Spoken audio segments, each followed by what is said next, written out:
All right, Flash Fest fans, it's another great day, and many weeks have gone by in Flash Fest. So I'm gonna give y'all some updates. I'm going for a walk. It's a beautiful day out. Fly Eagles fly. Things are looking nice, except for my own fantasy team. My team is some trash. I'll just start with my team, and I'll come back to my team, but. It's been a little bit disappointing. If it wasn't for the Eagles doing things and the Union doing things and the Phillies doing things, even the Flyers doing something, yeah, it's been tough. But let me get to it. I just want to talk about the rankings today. Gorilla #1 squad. Kevin is balling out. I really don't think he's ever had a team this good. Like, we all know that when he gets to the playoffs, he implodes and he just has a panic attack and it just goes away. But for right now, the man is 7-1. He's only lost one game. And you know who he lost to, which is why I feel like he's going to do nothing in the playoffs?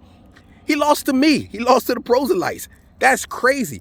But this brother has Burrow, who's ranked #2. How he's ranked #2 with that offensive line, I have absolutely no idea, but he's getting it done. He's got Stevenson in the backfield. When have the Patriots had a running back in the top 10? Like, that's not a normal thing. But Kev got him, and he's doing some things. But this is what's crazy. His wide receivers are legit. Like, 3 of them are in the top 6 overall. He's got Diggs, he's got Waddle, and he's got Jefferson. Like, the boy is just killing. So yeah, I just got Kev as #1, and honestly, man, it's gonna be tough to slow him down. He should be undefeated. I mean, the Proselytes got away with one. They brought their Super A game to that one, and I'm guessing Kev just fell asleep. So congrats to Gorilla so far, 8 weeks in, and he's #1 to me. Then I follow it up with the pundits. The pundits are 7-1. Pat is one of them dudes that's consistent. Like, I could easily see Pat and Kevin meeting up in the championship game, and then Kevin doing what he does. You know, like I said, he sometimes he just doesn't cross that finish line. But it's a new year. We'll see. Anyway, back to the pundits, man. Their one loss came to Bloodline. I know Marcus felt good about beating Pat, but Pat got a squad. Like, Jackson, depending on which week it is, he's usually consistent. He's ranked, I know, in the top 5, I think #4, but he's getting it done. And then how in the world is Pat getting so much production out of Jones when the Green Bay offense is terrible? The whole team is terrible. If you're a cheesehead, then it's probably corroding your brain. Like, it's just that crazy. But then he also has Cooper Kupp, who's still getting a lot of receptions, even though the Rams are terrible. You know what's funny about them is the Rams are just they just padding stats. They just chasing stats. I mean, they be down big and they just want to get Cooper Kupp the ball. That works great for Pat. That works great for the pundits. Not so much if you're a Rams fan, but then again, y'all just came off a Super Bowl, so it don't matter. Next to me is I need some water. Marcus is in the top 3. I need something to drink. I can't believe I'm saying it. Yo, Marcus got a squad. The only team he lost to is who I said was #1, and that's Kev. That's the Gorilla. So Marcus, man, my hat goes off to you. I'll put it on top of you because you're a Commanders fan. You could afford to have something different to represent you, man. Congratulations to the Bloodline. Herbert is getting it done. The stud throughout it all is really Nick Chubb. Like, the boy he just gets it done for Cleveland. And Cleveland is one of them borderline teams, but Chubb is the way Barry Sanders used to be back in the day. And no disrespect to Barry Sanders, but I'm just saying, you get a ball to Chubb, he gonna get you a first down. It doesn't matter what's going on. So Marcus is able to do some great things with that. And then McCaffrey getting on up out of Carolina and getting on a better team with some playoff potential where they could just use him as an extra weapon.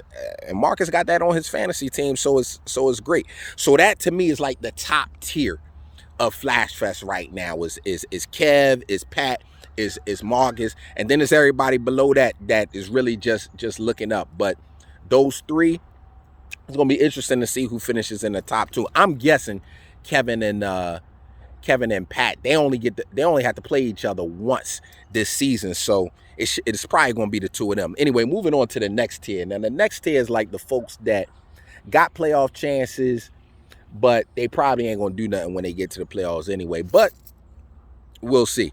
So I'm gonna get a number 4 to Slayer. And I'm giving it to him because right now Juan is just hot. He on a 4-game winning streak. This is after he started the season off 0-4, and he looked like a big dumpster fire. So Juan is getting it done, man. Slayer is holding it down. So congrats to you, Juan. And that trade with Kima this week, the Savages, that's going to put her at number 5 because she needed a quarterback. I love watching a Giants fan leaning on Hurts to try to push them over the top and keep them in the top 6. So great win-win trade between the two of y'all. Savages making moves is going to continue to make a dent. Next on here for me, I think at the number 6 spot, I got the Zip Dogs. I think Von has been able to do some things. It's really just that chemistry that's going on in Miami to me, because Hill is the man. Hill is getting it done. And if you put too much pressure on Hill, then that's why Kev got all these points with Waddle. It's crazy. But yeah, Von with that number 6 spot, I think is holding it down. And then it's still 2 more teams that's in that middle tier just because of the record of like 3-5 and 4-4. So I'm gonna go next with the Bombers. Like, I'm gonna give Lewis some props. He's still in it. I don't think he's gonna make it because he's just relying on Saquon.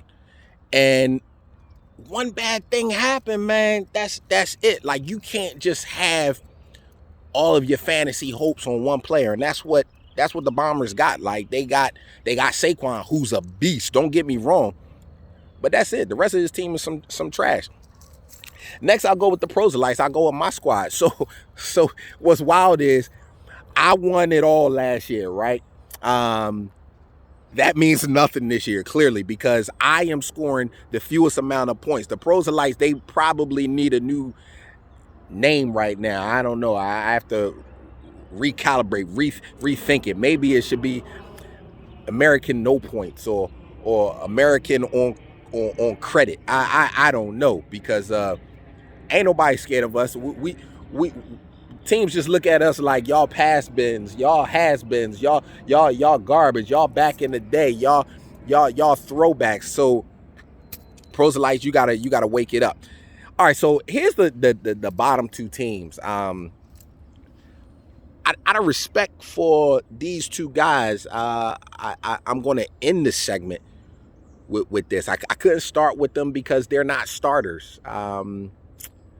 I couldn't go to them next because they're not bench players. Like, they're really guys that are on injured reserve that you probably wouldn't let in the building. Guys that have teams that almost look like recreational pickup matches. You kind of wonder if these teams were even paying attention on draft night. What's going on? Both of these squads are 1-7. So I'm going to start with Whip A. You're whipping nothing. You're whipping yourself. It's so many places I could go with that. But out of respect for my man Chris, I'm going to just say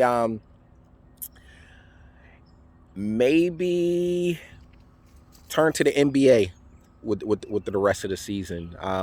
The Pistons are looking nice, Chris. There's some potential. Y'all got some young studs. Like, I don't want to talk football with you because even the Lions are terrible right now. So let's talk about the NBA. Go Pistons. Hey, Michigan College, Michigan State, minus the fight that took place after they saw each other. Like, Michigan is holding it down. What else can we talk about? Hockey. Yeah, the Red Wings, they might be able to do something this year. They're always they always get it in. I mean, but yeah, that's all we can talk about. I mean, your team is built around the Buffalo Bills defense, and I don't know of too many teams that are going far when the only thing The only thing that looks good on your roster is your defense. So, Chris, thank you for participating this year. It's early November, and you've already made an early exit in my eyes. Next is the guy that went to the Super Bowl last year. He's another guy that's just kind of stuck in the past, and that's my man Enoch. Um, Enoch, you have a background in information technology. You've been a great system architect. You understand governance. Just this year, you don't understand fantasy football. The architecture of your team is terrible. You have no exceptions or error handling in your logic with the structure of your team. You have Josh Allen.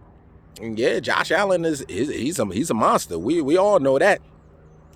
But then I was looking at your roster, Enoch, and I don't understand why you have 3 defenses.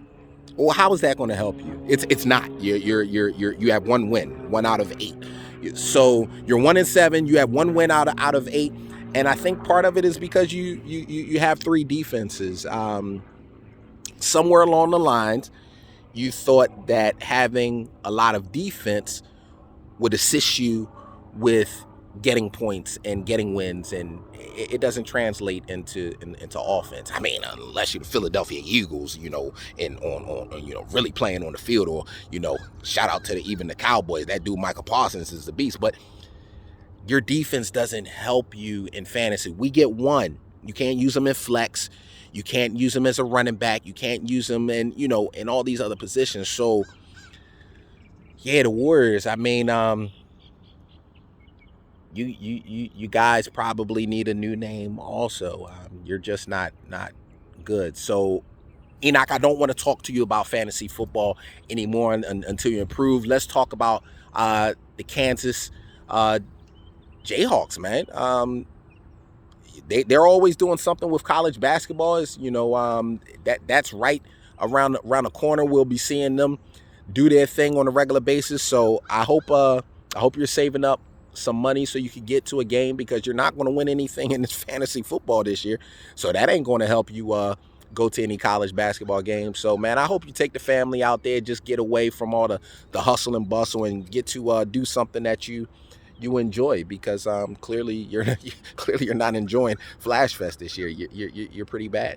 So that's the rankings this so far, y'all. We 8 weeks in, and that's what we're seeing. Again, congrats to Kevin for really leading this thing, and then Enoch, I do appreciate you, man. I got love for you. I appreciate you for holding it down in the rear to just make sure that I'm not there. All right, y'all take care.